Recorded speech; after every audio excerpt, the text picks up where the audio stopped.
Salam à toutes et à tous. Donc dans cette vidéo, je vais vous parler du modèle nippo-coréen de promotion culturelle et comment le Maroc pourrait s'inspirer de cette stratégie pour développer son économie.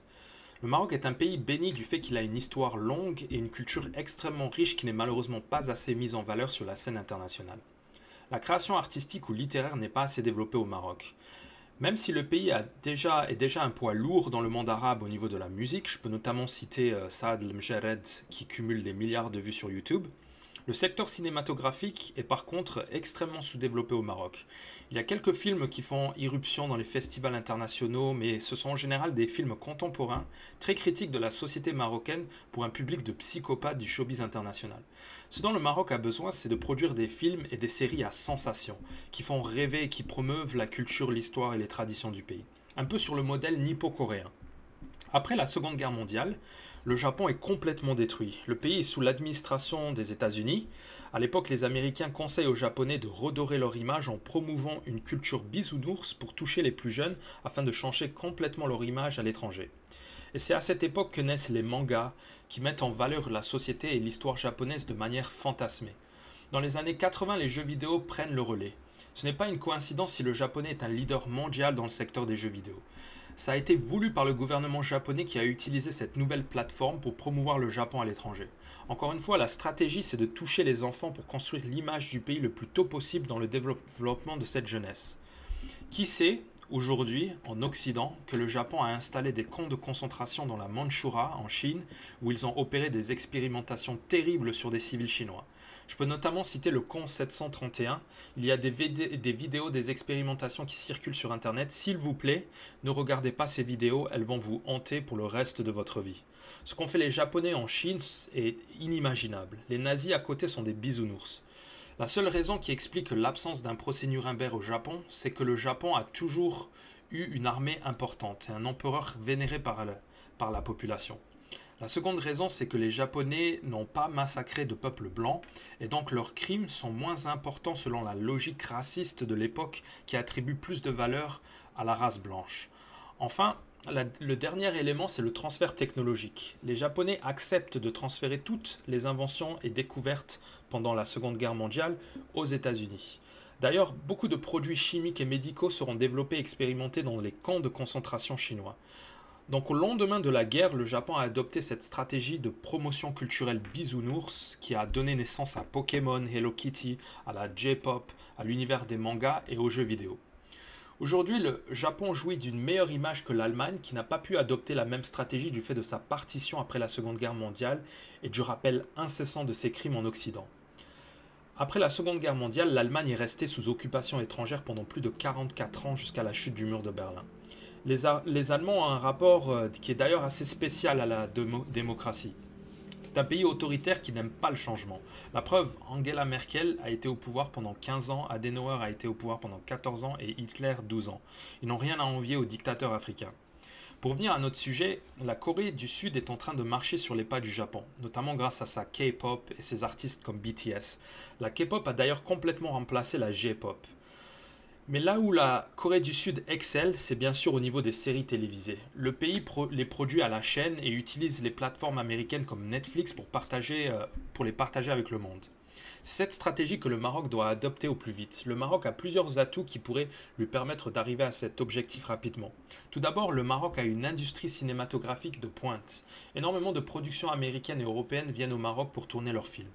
Donc on a des studios, des infrastructures cinématographiques qui sont déjà sur place. Deuxièmement, nous avons des paysages magnifiques et variés. On a des montagnes, des plaines, des forêts, des déserts, la mer.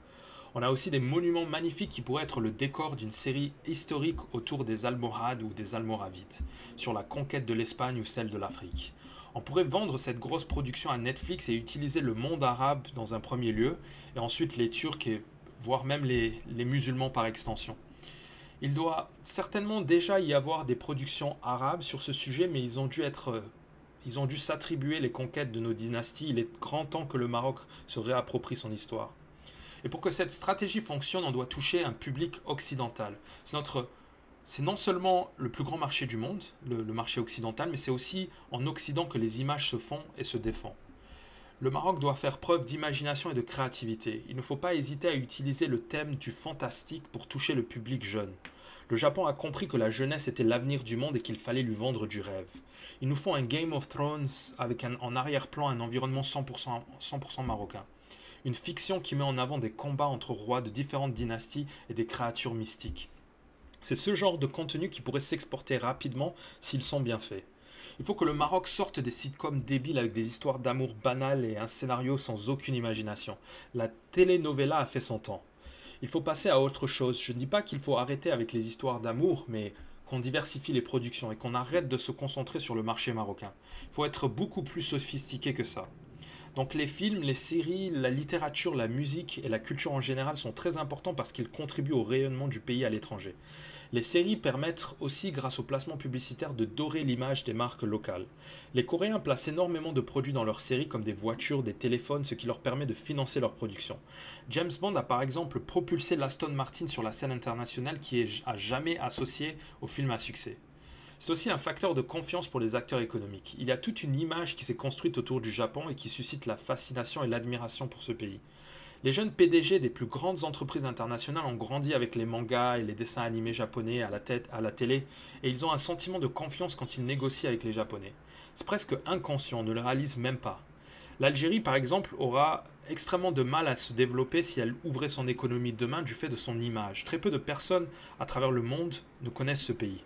Le fait que le pays soit fermé aux touristes n'aide pas. Il faudra à l'Algérie plusieurs décennies pour changer son image.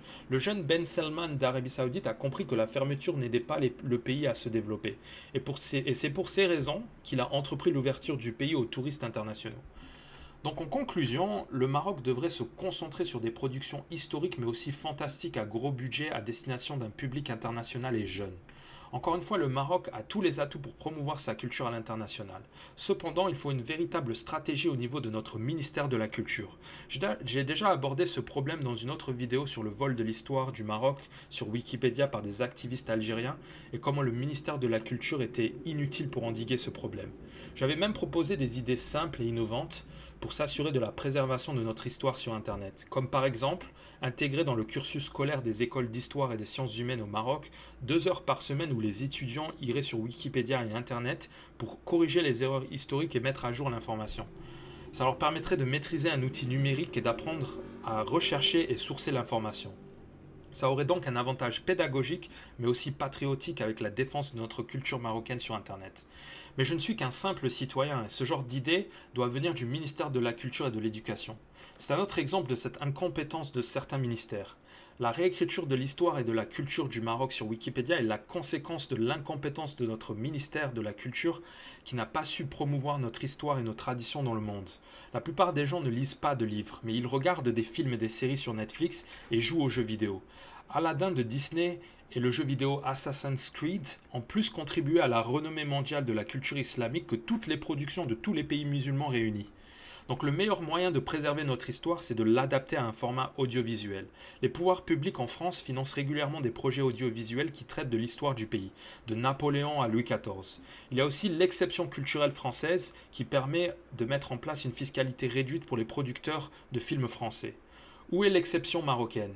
Si les producteurs marocains sont mauvais, ce que je peux comprendre, pourquoi ne pas embaucher des directeurs étrangers pour qu'ils fassent le boulot à leur place ?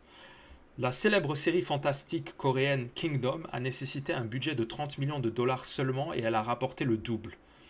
Est-ce que le ministère de la Culture n'a pas 30 millions de dollars à investir dans une série Netflix marocaine ? Que fait notre ministre ? Est-ce un manque de moyens ou un manque de vision ? Voilà, c'est tout pour le moment. Dites-moi ce que vous en pensez et abonnez-vous si ça vous a plu. À bientôt.